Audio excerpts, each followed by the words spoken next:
I don't mean to offend you, but allow me to tell you why you're insignificant. Time is old. Time is really, really old. Time, to be specific, has been alive and ticking for 13.8 billion years. It's tough to get an accurate perception of something like the age of the universe. Humans are bad with big numbers. I don't mean in a mathematical sense, we're pretty good at that, but rather we're poor at judging scale and perspective. Have you considered, for example, that there's a 31-year difference between a million and a billion seconds? By the power of factors, a million seconds, being less than a fortnight, that's 2 weeks for those who don't know, may as well be discarded. The best scientific research currently estimates that the universe is 13.8 billion years old. But that number's so big it doesn't really mean anything to most of us. To put it into perspective, Carl Sagan, an American astronomer, cosmologist and astrophysicist, introduced the cosmic calendar and collapsed the entire history of the universe into just a single year. By employing this calendar metaphor, the human mind is able to approach unhuman timescales in a human format. In his book, The Dragons of Eden, and his TV series Cosmos, Carl Sagan popularized a method to visualize the chronology of the universe. It's simple. Take its current age, 13.8 billion years, and scale it down to a single year, the cosmic calendar, where midnight on the 1st of January marks the start of time, the Big Bang, and the end of the 31st of December is right now, this very moment. The cosmic year is one to remember. Here are a few highlights from it. January 1st, 14 seconds past midnight, hydrogen starts to form. It's cool enough now for electrons to combine with protons. Previously, the universe had been a hot plasma of photons, electrons and baryons. January 10th, the first stars ignite. For over 300 million years, the universe had been dark. January 13th, small galaxies first appear. March 15th, our galaxy, the Milky Way, first appears. End of August, start of September, our sun, the Earth and the rest of our solar system is formed. September 21st, first life, single-cell organisms first appear. December 5th, multi-cell organisms, almost 3 billion years after single-cell organisms have formed. December 14th, small animals appear. December 20th, land plants appear. December 25th, welcome the dinosaurs, Merry Christmas. December 26th, mammals emerge. December 27th, birds. December 28th, flowers. December 30th, dinosaurs die. That didn't last long. 8 minutes ago, humans appear. 14 seconds ago, modern civilization. Every person you've ever heard of from here on out. 5 seconds ago, Prophet Jesus. 4 seconds ago, Prophet Muhammad in the last second. Modern science and technology, the American Revolution, the French Revolution, World War I, World War II, the Apollo moon landing, and Donald Trump becomes president.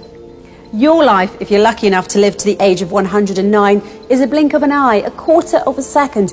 You are insignificant in the grand scheme of the cosmos. But don't let that get you down. You're also extremely fortunate to have this fleeting moment in the sun. The average ejaculate has 250 million sperm cells, and you made it, buddy. Best make the best of your day. Carl Sagan's cosmic calendar did not only help us understand the age of the universe in an easier way, but it also helped us understand what is meant by two groups of verses in the Holy Quran, addressing the same topic, but written in a different way. The first group of verses says, "It is He, God, who created the heavens and earth in 6 days." And the other group of verses says, "It is He who created the heavens and the earth and what is between them in 6 days." This is the Quranic cosmic calendar revealed over 1400 years ago. And let me explain why I believe the Holy Quran introduced the cosmic calendar approach first, before Carl Sagan. The answer is simple. It's because there is a great similarity between the Holy Quran's cosmic calendar and Carl Sagan's cosmic calendar. These similarities are as follows. First, by employing this calendar metaphor, the human mind is able to approach unhuman timescales in a human format. That's why Carl Sagan popularized the cosmic calendar in the first place and collapsed the entire history of the universe into just a single year, 365 days. And the Holy Quran introduced the cosmic calendar and collapsed the entire history of the universe into just 6 days. Second, Carl Sagan's cosmic calendar tells us that the Earth was formed in the end of August, which means it was formed in the 8th month out of 12 months, which is precisely at the point when the universe was in 2/3 of its age. Now, similarly, the Holy Quran's cosmic calendar tells us that the Earth was formed in 4 days out of a total of 6 days, being again when the universe was exactly in 2/3 of its age. This is written in chapter 41, from verses 10 until 12. In 4 days he made in the earth what anchors it from high above it, and put barak in it, and equally measured out sustenance of its dwellers for those who ask. Then he directed himself to the heaven while it was smoke. Then verse 12 says, and he completed them 7 heavens within 2 days, and he made in each heaven its affair, and adorned the nearest heaven with lamps. Third, when Carl Sagan first popularized his cosmic calendar in 1996, it spanned 1 year, and there was no Donald Trump at that time. And when I read the cosmic calendar for you now, it also spanned 1 year, but this time it did include Donald Trump becoming president as an example of a recent famous event. And when anyone reads Carl Sagan's cosmic calendar after thousands of years, it will remain the duration of 1 year, and it will include future events that are yet unknown to us now. So here's the kicker. This 1 year cosmic calendar doesn't mean that the universe is going to end in this final second of the year. The scale just continues condensing itself to accommodate the increasing age of the cosmos. How clever Carl Sagan was. Time goes on, but his cosmic calendar scale remains constant at just 1 year. But Sagan is not alone, because the Holy Quran did it first. When you read the Holy Quran, you'll know that the Quran's 6-day cosmic calendar doesn't mean that the universe is going to end in the final second of the 6th day. The scale just continues condensing itself to accommodate the increasing age of the cosmos.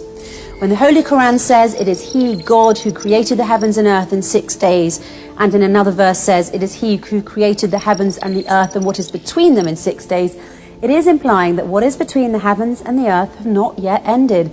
Every moment there is something created in between the heavens and the earth. So now I say, how clever the Holy Quran is. Time goes on, and still its cosmic calendar scale remains constant at just 6 days.